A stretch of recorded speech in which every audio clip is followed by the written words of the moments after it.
The League of Women Voters invites men. We have 2 men on our board here. There was a couple men in the video. The men were invited and started joining in 19...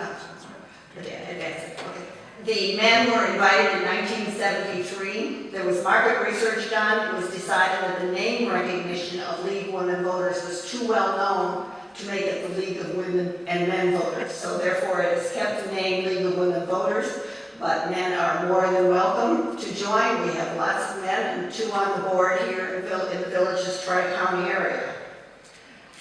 The Historic Foundation, like they said, is issues. How many of you remember the presidential debates in the 60s and the 70s? And who was moderating those debates?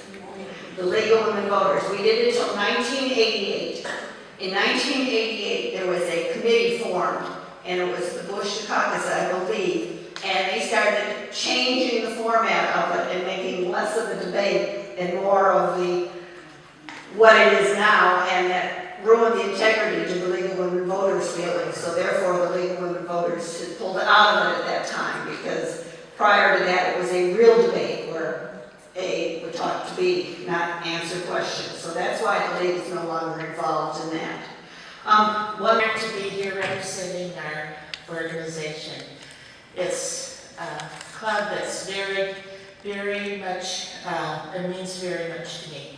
I've been a member of Federated Republican Women for over 20 years, first in California until we moved here to Florida 15 years ago, which is a great move.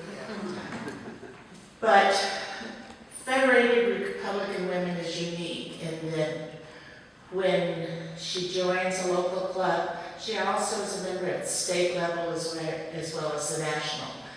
So part of our dues go to those organizations. But the story of Republican women's clubs began many years before women had the right to vote.